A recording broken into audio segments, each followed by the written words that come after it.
রচনা লেখার সহজ নিয়ম আমাদের গ্রাম রচনা যে কোনো রচনা সহজে লেখার ট্রিক 2026 আসসালামু আলাইকুম বন্ধুরা আজকের ভিডিওতে আমরা জানব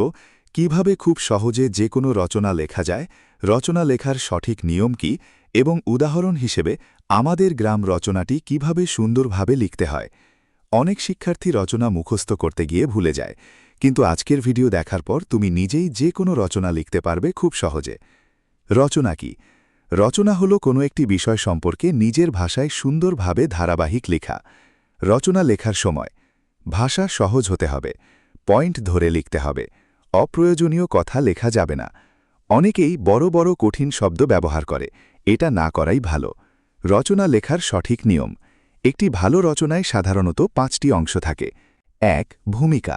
এখানে রচনার বিষয় সম্পর্কে ছোট্ট পরিচয় দিতে হয় 2 মূল বিষয় এখানে বিস্তারিত আলোচনা করতে হয় 3 গুরুত্ব বা উপকারিতা বিষয়টির ভালো দিক লিখতে হয় 4 সমস্যা থাকলে তা লিখতে হবে যেমন গ্রামের সমস্যা পরিবেশ দূষণ ইত্যাদি 5 উপসংহার শেষে সুন্দর একটি সমাপ্তি দিতে হবে এই নিয়ম ফলো করলে যে কোনো রচনা সহজে লেখা যায় যে কোনো রচনা সহজে লেখার ট্রিক এখন বলবো সবচেয়ে গুরুত্বপূর্ণ অংশ যে কোনো রচনা লিখতে এই 5টি প্রশ্ন মনে রাখবে কি কোথায় কেন গুরুত্বপূর্ণ কি সমস্যা সমাধান কি এই প্রশ্নগুলোর উত্তর দিলেই রচনা তৈরি হয়ে যাবে যেমন আমাদের গ্রাম রচনায় গ্রাম কোথায় গ্রামের পরিবেশ কেমন মানুষ কি কাজ করে গ্রামের সমস্যা কি গ্রামের সৌন্দর্য কি এইভাবে পয়েন্ট ধরে লিখলেই রচনা সুন্দর হবে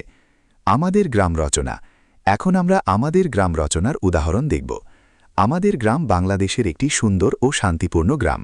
গ্রামের চারপাশে সবুজ গাছপালা ফসলের মাঠ এবং নদী রয়েছে ভোরবেলায় পাখির ডাক ও নির্মল বাতাস গ্রামের পরিবেশকে আরও সুন্দর করে তোলে আমাদের গ্রামের অধিকাংশ মানুষ কৃষিকাজ করে জীবিকা নির্বাহ করে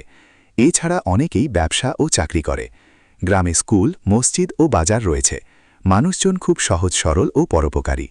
বর্ষাকালে গ্রামের সৌন্দর্য আরও বেড়ে যায় চারদিকে সবুজে ভরে ওঠে তবে গ্রামের কিছু সমস্যাও আছে যেমন কাঁচা রাস্তা বন্যা সমস্যা ভালো চিকিৎসার অভাব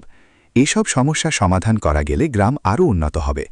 আমি আমার গ্রামকে খুব ভালোবাসি আমাদের গ্রাম বাংলাদেশের সৌন্দর্যের একটি গুরুত্বপূর্ণ অংশ পরীক্ষায় ভালো নম্বর পাওয়ার টিপস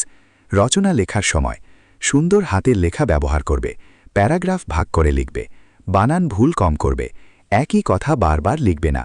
অনেকেই মুখস্থ রচনা লিখতে গিয়ে ভুল করে তাই নিজের ভাষায় লেখার চেষ্টা করবে শেষ কথা আজকের ভিডিওতে আমরা শিখলাম রচনা লেখার নিয়ম যে কোনো রচনা সহজে লেখার উপায় আমাদের গ্রাম রচনার উদাহরণ